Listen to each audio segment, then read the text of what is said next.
पा रहे हैं प्रधानमंत्री उन तमाम वैज्ञानिकों के बीच पहुंच चुके हैं। हम इन तस्वीरों में देख पा रहे हैं सभी लोग ताली बजाकर प्रधानमंत्री का स्वागत करते हुए और प्रधानमंत्री इन वैज्ञानिकों के बीच ये ही तस्वीर और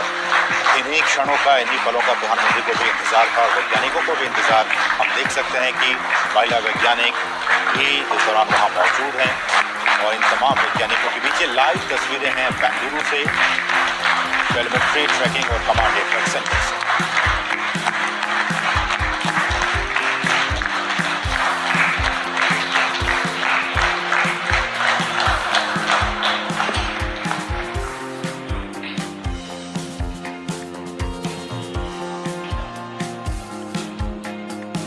आदरणीय प्रधानमंत्री जी, आपको सुस्वागतम। तरह से इसरो के वैज्ञानिकों के बीच प्रधानमंत्री पहुंच चुके हैं और ये तमाम वैज्ञानिक आप देख सकते हैं इस प्रोजेक्ट से जुड़े हुए तमाम वैज्ञानिकों के बीच प्रधानमंत्री नरेंद्र मोदी और जिस बात का जिक्र प्रधानमंत्री कर रहे थे कि उनका मन अभी सिर्फ और सिर्फ उन वैज्ञानिकों के बीच जाना है, उनसे मुलाकात करने का है, तो वो घड़ी आ गई है जब प्रधानमंत्री उन तमाम वैज्ञानिकों के बीच मौजूद हैं और फूलों का गुलदस्ता देकर इसरो के जो प्रमुख हैं डॉक्टर एस सोमनाथ, उन्होंने स्वागत किया प्रधानमंत्री का और वो आइसट्रैक में प्रधानमंत्री पहुंच चुके हैं। आइसट्रैक के तमाम वैज्ञानिक जो इस मिशन से जुड़े हुए थे और साथ साथ इसरो के कुछ पूर्व प्रमुख भी इस दौरान हम देख पा रहा हूं कि सब मौजूद हैं और प्रधानमंत्री बधाइयां देते हुए डॉक्टर एस सोमनाथ को और तमाम वैज्ञानिकों को भी ये एक बहुत बड़ी उपलब्धि है। आप समझ सकते हैं कि भारत ने वो कर दिखाया है जो पूरी दुनिया चाह रही थी, बड़े बड़े देश चाह रहे थे और इस मिशन की सफलता से कुछ दिन पहले ही रूस की तरफ से भी उसी जगह पे साउथ पोल पे भी लूना 25 मिशन भेजा गया था, लेकिन वो कामयाब नहीं हो पाया। लेकिन भारत ने बहुत ही कम लागत में एक निश्चित समय अवधि में इस मिशन को कामयाब करके दिखाया है और हम जानते हैं कि जब हमारा चंद्रयान 3 मिशन कामयाब हो रहा था उस वक्त प्रधानमंत्री जोहानिसबर्ग में थे और प्रधानमंत्री भी वर्चुअली इस पूरे कार्यक्रम में शामिल हुए थे। उन्होंने उस वक्त भी वैज्ञानिकों को संबोधित किया था और आज जबकि वो दक्षिण अफ्रीका में ब्रिक्स और ग्रीस की अपनी 2 देशों की सफल यात्रा के बाद जब पहुंचे तो बजाय दिल्ली आने के वो सीधे बेंगलुरु पहुंचे। बेंगलुरु में एयरपोर्ट पर उन्होंने वहां मौजूद हजारों की तादाद में लोगों को संबोधित किया। बहुत ही संक्षिप्त बातें उन्होंने वहां रखी। उन्होंने कहा कि मैं यहाँ अपनी बातें इसलिए ज़्यादा नहीं कहूँगा क्योंकि मेरा मन उन वैज्ञानिकों से मिलने के लिए आतुर हो रहा है। मैं वहाँ जाके उनसे मिलूंगा, उनसे बातें करूँगा, उनके अनुभवों को आत्मसात करूँगा, साझा करूँगा। और ये तस्वीरें प्रधानमंत्री की वो तस्वीरें जब तमाम वैज्ञानिकों के बीच इस वक्त प्रधानमंत्री मौजूद हैं। हम जानते हैं कि चंद्रयान 3 मिशन के जरिए भारत ने दुनिया में इतिहास रच दिया है और इस वक्त प्रधानमंत्री इसरो परिसर में स्थित जो टेलीमेट्री ट्रैकिंग और कमांड नेटवर्क सेंटर है, इस वक्त प्रधानमंत्री वहां पे मौजूद हैं। हमारी सहयोगी आयशा लगातार ट्रैक कर रही हैं इस पूरे कार्यक्रम को। आयशा, मैं देख पा रहा हूं कि तमाम वैज्ञानिकों के बीच जो कि इस पूरे मिशन में लगे हुए थे उनके बीच प्रधानमंत्री हैं। उनके चेहरे पर काफी खुशी और काफी संतोष दिख रहा है और साथ ही साथ तमाम वैज्ञानिक भी काफी खुश नजर आ रहे हैं अपने बीच पीएम को पाकर। जी हाँ, बिल्कुल। प्रधानमंत्री नरेंद्र मोदी ने जिस तरह से हमेशा से वैज्ञानिकों के हौसला अफजाई की है, उनका मनोबल बढ़ाया है, उसका जो नतीजा है वो प्रधानमंत्री के सामने उन्होंने पेश किया है और चंद्रयान की सॉफ्ट लैंडिंग के जरिए उन्होंने साबित कर दिया कि देश के प्रधानमंत्री जब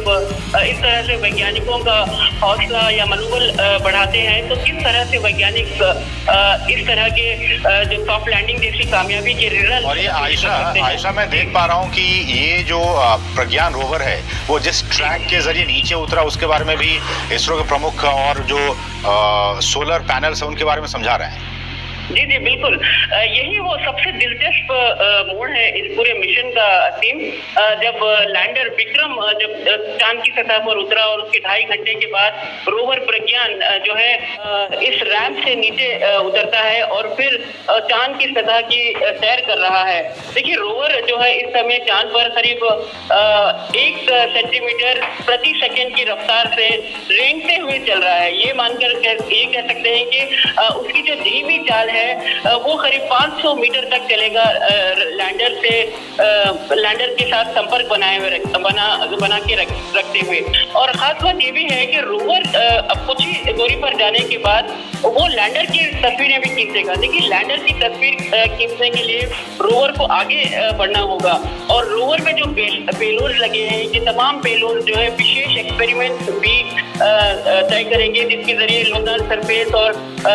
चांद पर जो भूकंप जैसी एक्टिविटीज है, सिस्मिक एक्टिविटीज कहलाती हैं, ये तमाम चीजें क्यों होती है, चांद के जो रहस्य हैं और जो चांद पर जो सॉइल है, जो मिट्टी है, इसका कॉम्पोजिशन क्या है, ये तमाम चीजें रोवर प्रज्ञान में लगे पेलोड्स के जरिए पता लगेंगी। और जितने भी गहरे रहस्य हैं चांद पर, रोवर और विक्रम लैंडर मिलकर इस रहस्य से पर्दा उठाएंगे और भारत के जो वैज्ञानिक हैं, इसरो के वैज्ञानिक इस पूरे डेटा को एनालाइज करेंगे कि पूरे 14 दिन की ये स्टडी है। और 14 दिन के बाद चांद पर जो है 1 दिन खत्म हो जाता है। धरती पर 14 दिन तो चांद का 1 दिन होता है। तो 14 दिन तक वैज्ञानिक लगातार इस मिशन में डेटा जुटाते रहेंगे, एनालाइज करते रहेंगे। तो ये इस समय इसरो के वैज्ञानिक यही दिलचस्प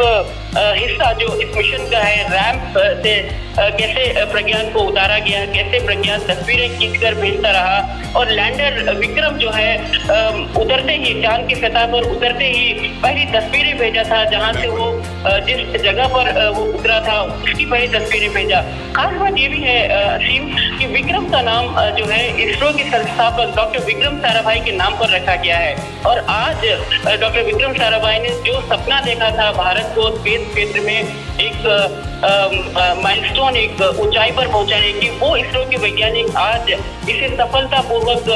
कर दिखा रहे हैं। और रही बात G20 की, जैसे कि हम बात कर रहे थे, था उसकी पहली तस्वीरें भेजा। खास बात ये भी है असीम कि विक्रम का नाम जो है इसरो के संस्थापक डॉक्टर विक्रम साराभाई के नाम पर रखा गया है। और आज डॉक्टर विक्रम साराभाई ने जो सपना देखा था भारत को स्पेस क्षेत्र में एक माइलस्टोन, एक ऊंचाई पर पहुंचाने की, वो इसरो के वैज्ञानिक आज इसे सफलतापूर्वक कर दिखा रहे हैं। और रही बात G20 की, जैसे कि हम बात कर रहे थे, प्रधानमंत्री नरेंद्र मोदी ने भारत की अध्यक्षता में G20 का जो मोटो है वसुधैव कुटुंबकम, उसको अंग्रेजी में अगर हम ट्रांसलेट करें तो 1 अर्थ 1 फैमिली और इसके साथ 1 स्पेस भी जोड़ दिया है। यानी एक धरती, एक कुटुंब और एक स्पेस क्षेत्र, एक अंतरिक्ष, यानी अंतरिक्ष भी वो क्षेत्र अब इस पूरे मोटो के साथ जुड़ गया है, क्योंकि अंतरिक्ष टेक्नोलॉजी मानवता की उन्नति के लिए, विकास के लिए, हर देश के विकास के, न केवल भारत बल्कि जो दूसरे देश हैं वो भी चाहते हैं कि अंतरिक्ष की टेक्नोलॉजी जो है उसका इस्तेमाल कर सके। देखिए, प्रधानमंत्री नरेंद्र मोदी पिछले कुछ सालों में जिस तरह से नेविगेशन सैटेलाइट पर नजर बनाए रखी, जिस तरह से भारत ने डिजास्टर मैनेजमेंट पर एक मजबूती, एक पकड़ हासिल की है, जिसके जरिए जितने भी बड़े तूफान हो, जितने भी बड़े साइक्लोन आते हो, ये सैटेलाइट के डेटा के जरिए पहले अलर्ट घोषित होता है और इसमें कम से कम जानमाल का नुकसान हो रहा है। ये जो है पिछले 9 या 10 साल में हम अगर देखें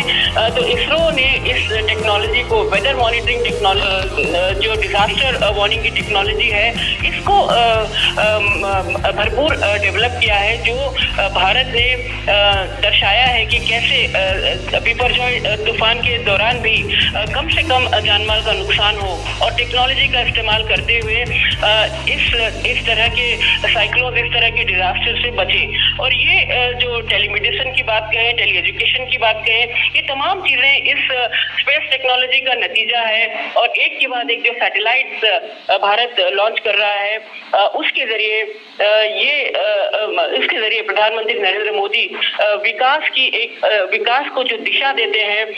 उसमें भारत स्पेस टेक्नोलॉजी का भरपूर इस्तेमाल कर रहा है।